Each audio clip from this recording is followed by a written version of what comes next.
नमस्कार, आप देख रहे हैं 4 PM और मैं हूं आपके साथ सिमरन। दोस्तों, मिडिल ईस्ट में छिड़ी जंग अब उस मोड़ पे आ गई है जहां ना सिर्फ डोनाल्ड ट्रंप के पसीने छूटने लगे हैं, बल्कि पूरी दुनिया में गैस और तेल के संकट से हाहाकार मचा है। एक और जहां ईरान जंग से घबराए ट्रंप ने रूस के राष्ट्रपति व्लादिमीर पुतिन से 1 घंटे तक फोन पे बात की है। दूसरी ओर जो है वो चीन को भी बड़ा ऑफर देके खुश करने की पूरी कोशिश कर रहे हैं। बड़ी खबर है कि अमेरिका मिडिल ईस्ट से अपने नागरिकों को निकलाने और दूतावास बंद करने के बाद अब अपने सैनिकों को भी हटा रहा है। भले ही ट्रंप प्रेस कॉन्फ्रेंस में ये बयान दे रहे हैं कि वो जीत के करीब हैं, लेकिन सच ये है कि ईरान के इरादे और भी फौलादी बन के उभरे हैं।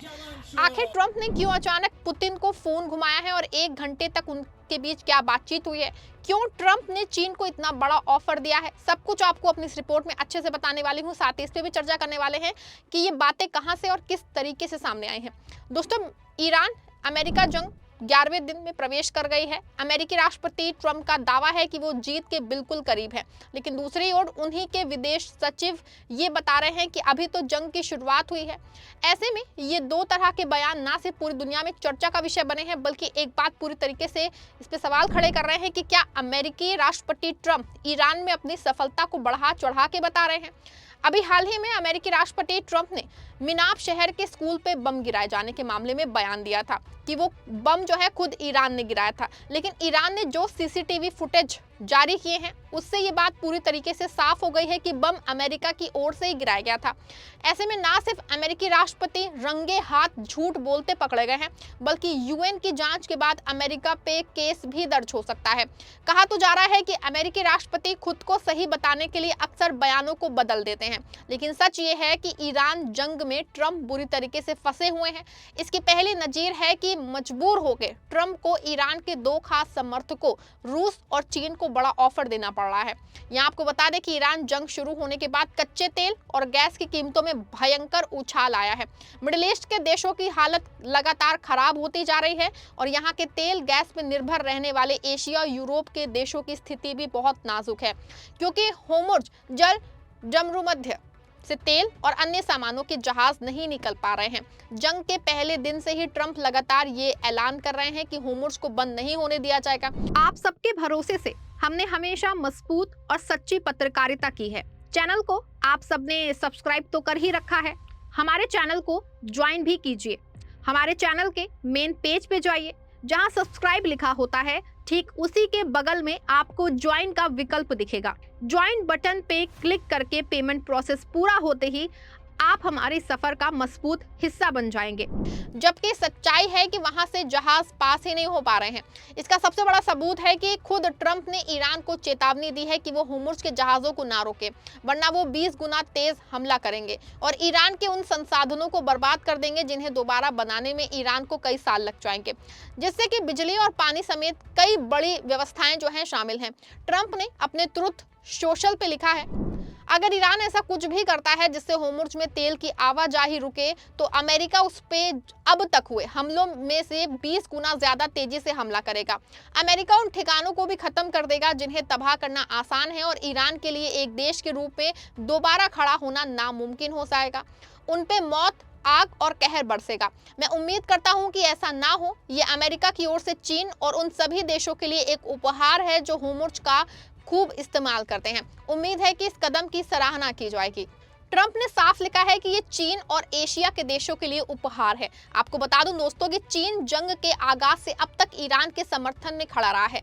चीन के विदेश मंत्री और शी जिनपिंग जंग रोकने की बात भी कर चुके हैं। चीन अपनी खपत का 20% से ज्यादा तेल ईरान से खरीदता है। ऐसे में माना जा रहा है कि ट्रंप चीन को ऑफर दे रहे हैं कि वो होर्मुज के रास्ते के जरिए दूसरे देशों से अपनी आपूर्ति पूरी कर सकता है।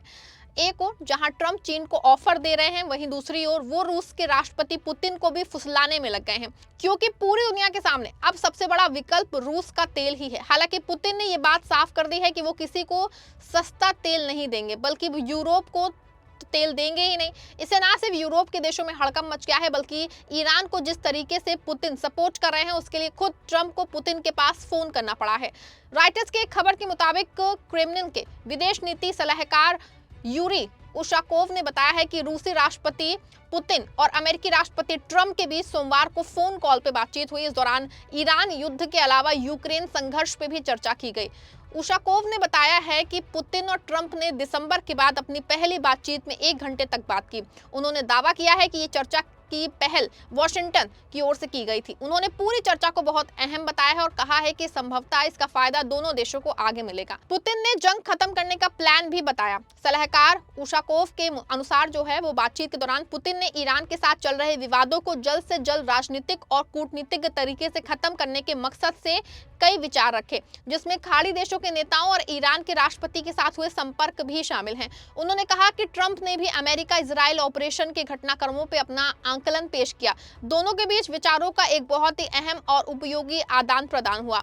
ऐसे में साफ है कि ट्रंप ने पुतिन को फोन किया कि यूक्रेन जंग के साथ साथ तेल के खेल और ईरान की जंग के बाबत लंबी बातचीत की है, लेकिन अभी भी पुतिन का स्टैंड वही है कि वो सिर्फ उन्हीं देशों को तेल देंगे जो उनसे लंबे समय तक खरीदारी कर सके। That EU countries from 25th of April plan to impose additional restrictions on Russian LNG and energy, all the way to imposing a complete ban on such supplies in 2028. In this regard, I've already instructed the government to evaluate the possibility of stopping energy supplies to the European market without waiting for the door to be shut in our face. And those volumes will be shifted to other markets that are more interesting and promising to us. Right now, the market situation is developing in such a way that if we make this transition right now, if we shift to markets that really need increased supplies, we will get a stable foothold there in markets where there is reliable demand and where there are reliable long-term relations. The states that are building long-term relations with Russia, constructive relationships with Russia. साफ है कि Iran America जंग में तेल और gas का संकट घटने के बजाय बढ़ने के आसार ज्यादा हैं, क्योंकि एशिया और यूरोप के ज्यादातर देश ऊर्जा के लिए मिडिल ईस्ट पे ही निर्भर हैं। ऐसे में संकट टला हुआ दिखाई नहीं दे रहा है। दूसरी ओर यहाँ तक 11वें दिन की जंग का सवाल है दोस्तों, तो दोनों ओर से रात भर भयंकर हमले हुए हैं। ईरान को काफी नुकसान होने की खबरें भी आई हैं। 15,000 से ज्यादा मकानों के नष्ट होने और मरने की संख्या जो है 2000 के ऊपर पहुंचने समेत ईरान को भारी आर्थिक क्षति पहुंची है।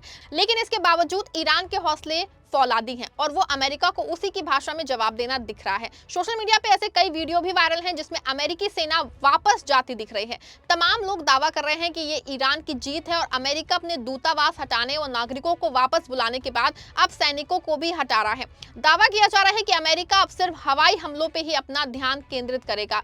इस तरह के पोस्ट सोशल मीडिया पे तब वायरल हुए हैं जब ट्रंप के सबसे छोटे बेटे बैरन ट्रंप को जंग में भेजने की डिमांड शुरू हुई है। रविवार को जब अमेरिकी सैनिकों के शव अमेरिका पहुंचे थे तो कई लोगों ने सरेआम ईरान जंग का विरोध किया था।